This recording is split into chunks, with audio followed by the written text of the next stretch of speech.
em que nos revemos uns aos outros, a céu aberto, em que o governo fala ao povo, de amigo para amigo, na linguagem simples, leal e franca, com que sempre vos falei.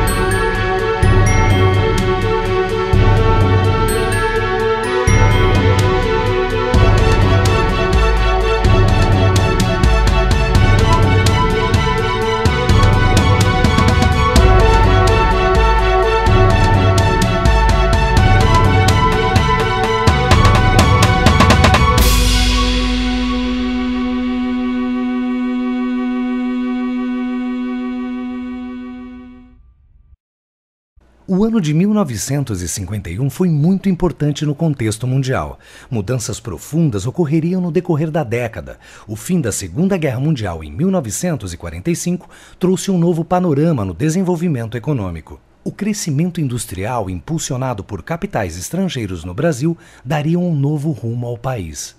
Joinville, até então uma cidade pequena, neste momento estava no vácuo destas mudanças. Nova população se formaria a partir do desenvolvimento das indústrias, que viriam se tornar em seguida referência em seus segmentos. Em 1951, Joinville tinha 385 automóveis comuns, 15 auto-ônibus, 100 caminhonetes, 2 ambulâncias, 125 motocicletas, 160 caminhões, 8.800 bicicletas,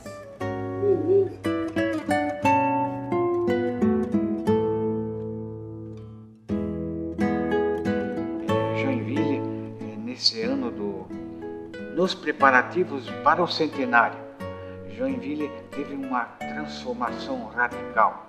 Era uma cidadezinha pacata, uma cidadezinha onde que o pessoal ia trabalhar, voltava para casa.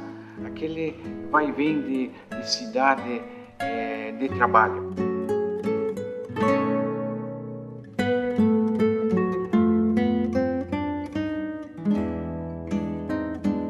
A vida era gostosa, não havia agitação, né? As ruas eram calmas, não tinha muito carro. Domingos de manhã se ia aos cultos, às missas. Durante a semana, geralmente a gente participava de associações de tiro, praticava futebol de salão, então você tinha o teu trabalho e final da tarde, geralmente você fazia como lazer. Quando ainda ficava claro, o pessoal tinha seu quintal, plantava alguma coisinha, seu aipim, tinha suas galinhas. Meu pai me levava na bicicleta. Lá pro Rio Bonito tinha aquela ponte alta ainda, aquela ponte antiga. Nós ia pela estrada de chão e aí ele me levava. Nós vinha aqui na cachoeira pescar aqui. Meu pai vinha, me levava junto na bicicleta. Não tinha sujeira nenhuma no cachoeira, não era límpida a praia. Então via os peixes ali, né? Coisa mais linda, né?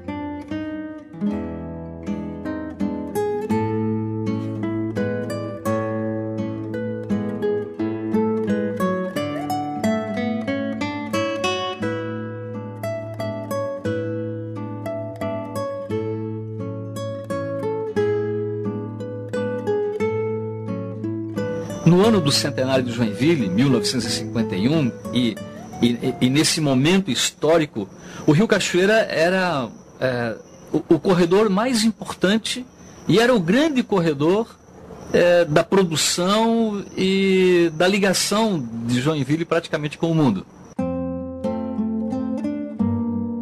Embaixo era tudo mangue, não tinha rua, era uma picada só. A água em si, né, que você tinha, não tinha problema nenhum.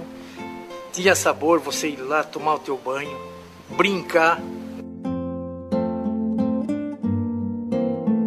A época que eu rendei, na década de 50, Muitas vezes, muitas não, mas aconteceu que o barco virava e a gente chegou a cair dentro do Cachoeira. Eu não sei o que aconteceria hoje com o rio poluído como está. Em 1951, nós tínhamos uma convivência pacífica com o rio. Usávamos ele para a força econômica, era o grande corredor econômico, e usávamos ele para os esportes, para as competições de remo, para o lazer, para o mergulho, para a pesca, para os encontros ao redor dele e para os piqueniques. E nós jogamos tudo isso fora e podemos recuperar tudo isso de novo, e isso está acontecendo.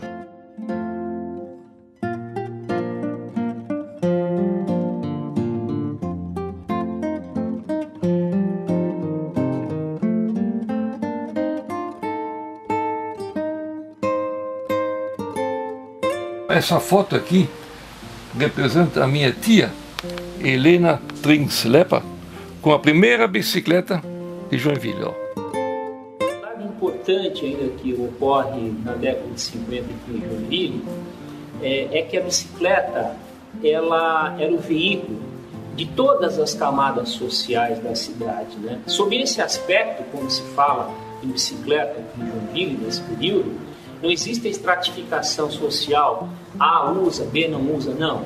Ricos ou pobres, né? Todos utilizavam a bicicleta, porque a bicicleta era um veículo acessível a todos, um veículo democrático, né? Porque todos tinham acesso a ele e não existia desmerecimento no fato de você, por exemplo, ir a um casamento de bicicleta. Aliás, aqui em Joinville aconteciam muitos casamentos onde não só os noivos, mas também os convidados acompanhavam o casamento todos com bicicleta. Então isso é um dado importantíssimo e que é um registro, é uma marca que Joinville tem com relação à utilização da bicicleta que talvez outra cidade brasileira não tenha. Havia 2 bicicletas para cada habitante, a para ir para o trabalho, a outra para passear no domingo. Meu pai tinha 2 bicicletas. O presente que os pais davam no Natal para as crianças era a bicicleta. A bicicleta, para mim, sempre foi um símbolo da maior importância, porque eu nasci numa cidade chamada Cidade das Bicicletas. Eu ia para a aula de bicicleta, para comprar Gomes, para Barbosa. Às vezes a bicicleta até arrebentava a corrente.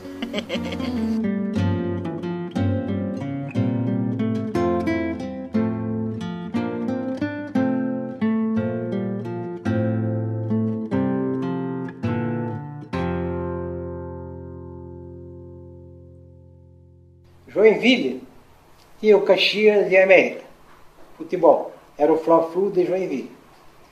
O Caxias era organizado por alemães, o América era caboclo, brasileiro.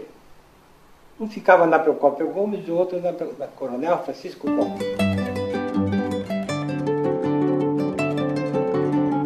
Quando o Caxias jogava e ganhava, pegava um caminhão aberto e saíam pelas ruas cantando. O Caxias é um Charles Uba e o América é um Fundura. Vizinho de la América e nós aqui, Caxias.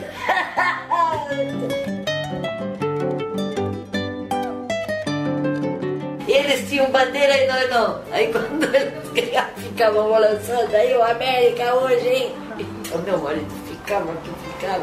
O pai me levava no campo sempre na época do Caxias, era caxiense, porque ele serviu exército no Rio de Janeiro.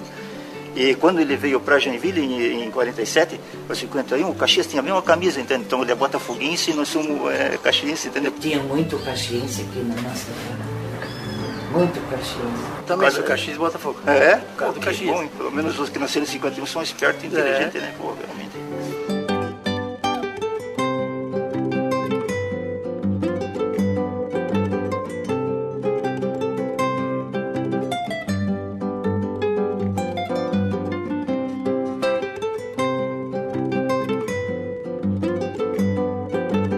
O processo educacional que se registrava nesta cidade, com forte imigração de povos europeus que falavam a língua alemã, teve uma repercussão muito forte na questão da desenvoltura, na questão da dimensão pedagógica, porque muito se cultivava o medo da perseguição.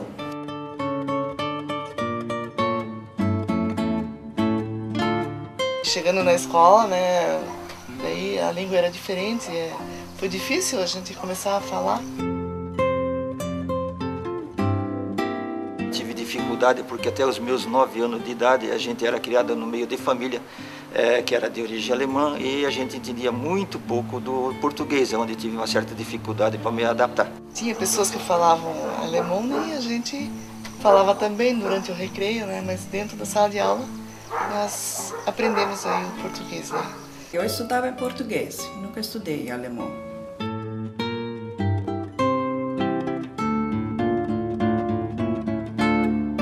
Se alguém queria ir para o ginásio, alguma coisa, tinha que ir para Florianópolis ou para Curitiba, porque aqui não tinha. Mais tarde, então, veio o técnico de contabilidade e tudo mais.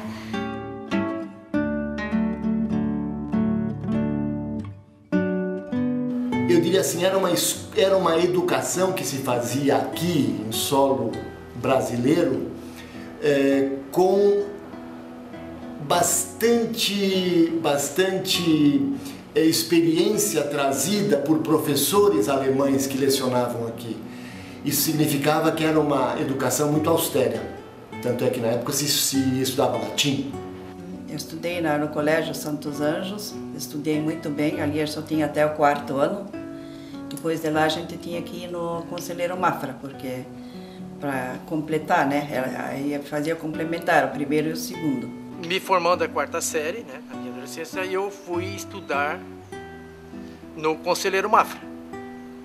Conselheiro Mafra, que para mim foi uma das escolas assim de um nível muito alto, que foi uma aprendizagem para mim que eu devo hoje para ela, né? Então eu acho que isso fez com que as pessoas tivessem que se desdobrar para efetivamente aprender com mais avidez e com mais consistência a língua portuguesa, até então a única permitida aqui nesta região após a Segunda Guerra Mundial.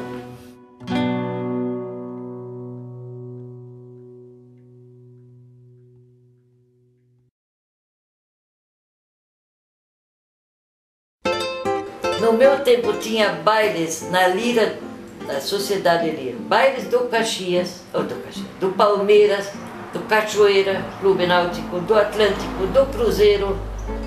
As sociedades todas faziam bailes lá, bailes e domingueiras.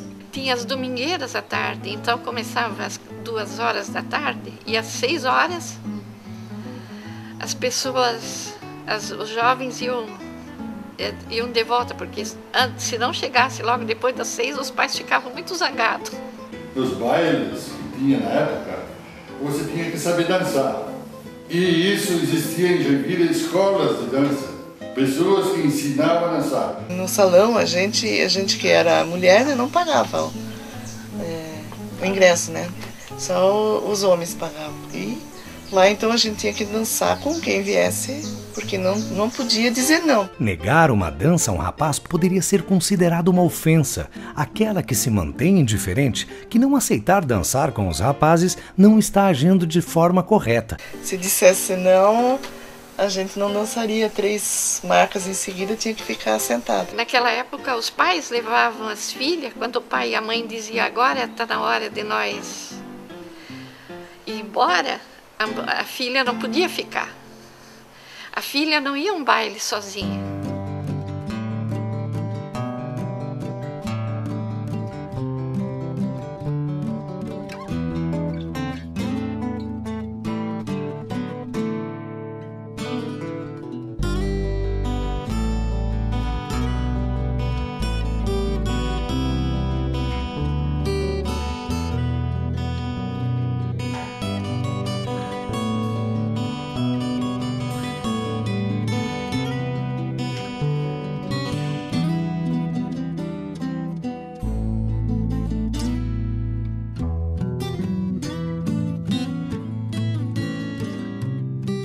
Nós casamos há 53 anos passados e foi nesse salão que não mudou nada, mas você também não mudou nada, porque você continua linda como no dia que eu muito obrigada pela parte que me toca.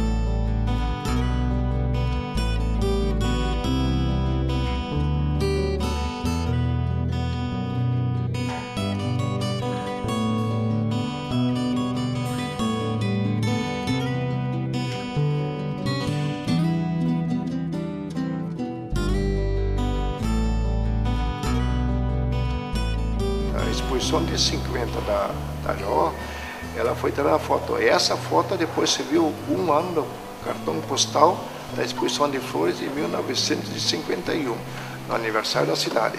Então você veja, a exposição de 50 foi o cartão postal de 1951. Todo o salão era enfeitado com flores daqui de Joinville. Às 7 da manhã já vinha o que era o presidente da sociedade, que não havia estatuto e também não havia presidente. Tinha um presidente pro forma, para receber autoridades. E ele vinha de manhã e molhava as flores todas. O ano de 1951 foi também o centenário de Joinville. Algo que as pessoas que viveram jamais esquecerão. Toda a comunidade se envolveu na elaboração dos festejos. Foram momentos de muito orgulho para os joinvilenses, mas tudo aquilo que se sabe através de relatos ainda é pouco para entender o contexto e seus significados. O centenário de Joinville, em 1951, ele representou a retomada, a perspectiva de uma retomada de uma autoestima da população que havia sofrido naquela década anterior uma repressão, que eles foram impedidos de continuar cultivando ou cultuando a sua língua, a língua alemã, dentro de um processo de nacionalização. Milhares de pessoas convergiram para o centro da cidade e principalmente para a Rua do Príncipe, a fim de presenciar o imponente desfile dos carros alegóricos.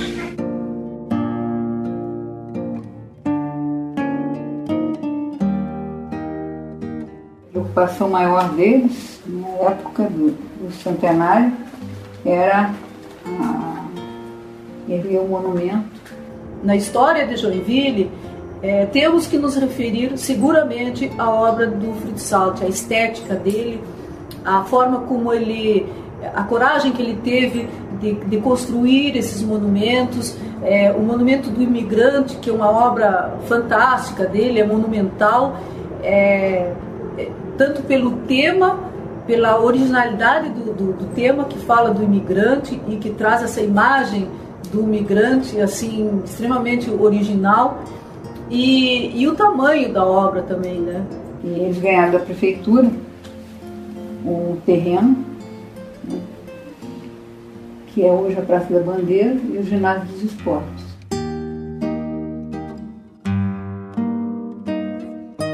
As cidades circunvizinhas vieram todas para fazer parte da festa de Joinville. São Francisco, Guaramirim, Araguá, esse pessoal todo. Veio muito pessoal de Curitiba também veio. Esse desfile eu fui ver, foi muito bonito.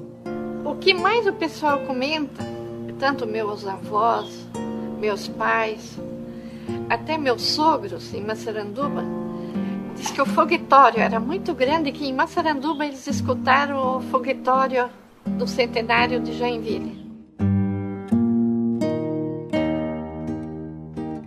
Os meus pais já cedo eles já diziam, a gente vai lá na festa, né? Trabalhava aqui na esquina da Rua de Palmeira, e dali nós saíamos, estava aqui no centro, né? Nem ia mais para casa, ficava aí até anoitecer na festa. Tudo que passava assim aí a gente assistia. Havia um pessoal filmando o desfile, né? E aí o camarada, o cara deu uma paradinha, e o cinegrafista que entrou para mim, dá um beijo nela. Mas isso não fazia nada do desfile, eu me virei. Dei um beijo nela, ela levou um susto, assim, né? Que isso? E o guarda do turno então veio lá iluminar. Olha, o pessoal lá aplaudiu. Pode imaginar, né? Essa pratinha aqui nós compramos, que é o príncipe e a princesa. Lembrança de Joinville quando completou 100 anos. Parece até que eu estou vendo meu pai e a minha mãe sair e seguir para vir para cá, né?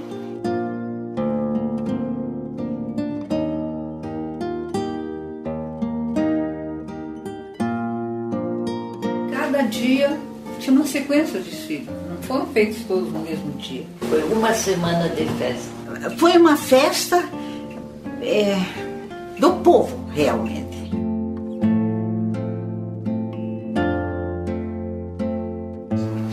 ruas foram enfeitadas com bandeirinhas.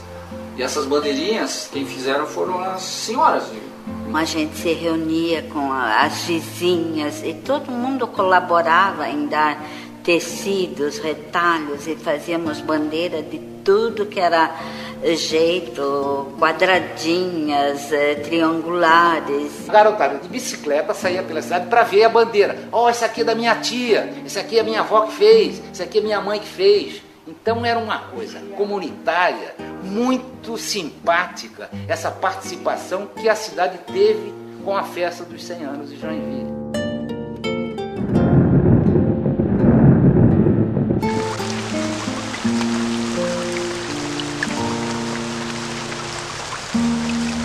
Coisa que a mim me marcou muito, essa história da chuva. Porque todo mundo estava apavorado como é que iriam ser os festejos, né, com tanta chuva. Na véspera choveu muito. Creio que choveu uns 2 meses, se não mais. E no centenário, no dia do centenário, 9 da manhã, quando começaram os festejos, parou a chuva.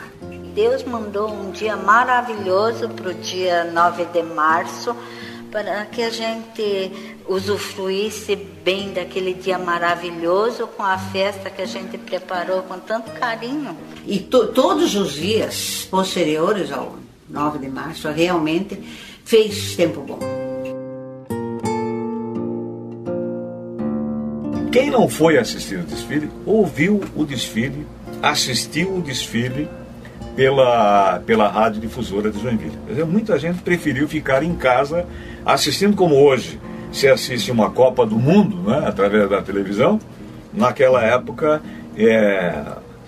a cidade toda parou para ouvir a transmissão de J. Gonçalves, de Charles Weber, de Hilário Miller, Rafael Tavares, né, e tantos naquela época que ocupavam o microfone da difusora para transmitir esse importante acontecimento para Joinville e para Santa Catarina.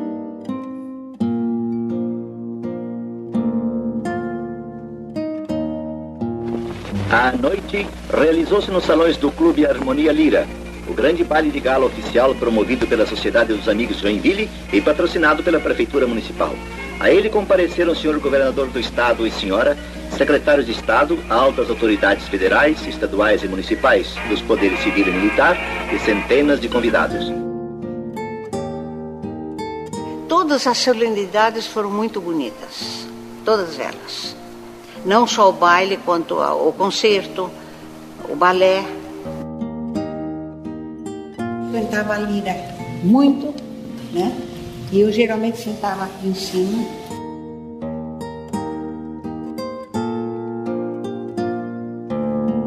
A memória da cidade é o grande questionamento que fica na medida que observamos uma tendência à valorização do novo. As lembranças do que foi e o saudosismo das pessoas é o que fica, de fato, como memória a se preservar.